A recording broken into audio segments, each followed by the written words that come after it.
Bien, nous allons déterminer l'intersection du plan MNP avec le cube. On peut visualiser ici le plan MNP.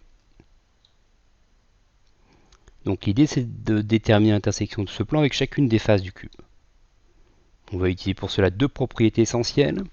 C'est que deux plans de l'espace, il y a deux possibilités, soit ils sont parallèles, soit ils sont séquents. Et s'ils sont séquents, ils sont séquents selon une droite. Deuxième propriété importante, c'est que lorsque deux plans sont parallèles, tout plan séquent à l'un est séquent à l'autre, et les deux droites d'intersection sont parallèles. On peut ici par exemple considérer la face ABCD, qui détermine le plan ABC, qui est parallèle évidemment à la face du haut, la face EFGH, qui détermine le plan EFG. Ces deux faces sont parallèles, les deux plans sont parallèles. De ce fait, le plan MPN va les couper selon deux droites parallèles. Donc l'idée, ça va être pour déterminer l'intersection du plan avec la face du bas, la face ABCD, on va juste avoir à tracer la parallèle à la droite PM qui passe par le point N. On trace cette droite coupe la droite BC en un point qu'on va nommer K.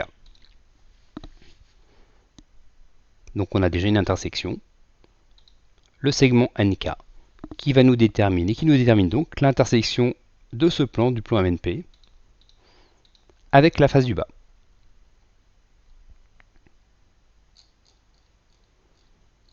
On va maintenant faire exactement de la même façon. On va déterminer l'intersection du plan MNP avec la face du fond, la face DCGH. Pour cela, il suffit de dire que la face DCGH est parallèle à la face de ABFE. Les deux plans ABF et DCG sont parallèles. De ce fait, le plan MNP va les couper selon deux droites parallèles. On va donc tracer la parallèle à la droite PN qui passe par le point M.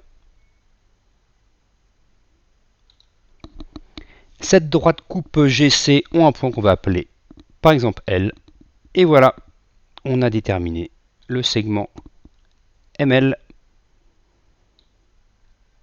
qui définit l'intersection du plan MPN avec la face du fond. Bon, c'est presque gagné, hein, puisque maintenant l'intersection du plan MPN avec la face BFGC,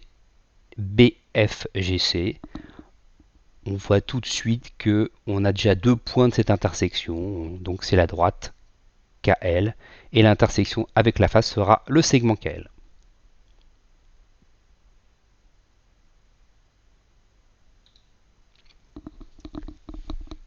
On a gagné, on a déterminé l'intersection du plan MPN avec le cube, et cette intersection est constituée du polygone PMLKN. Regardez, sous tous les angles. Alors on pourrait s'amuser aussi à modifier les positions initiales des points P, M et N et observer le résultat. On a des cas limites.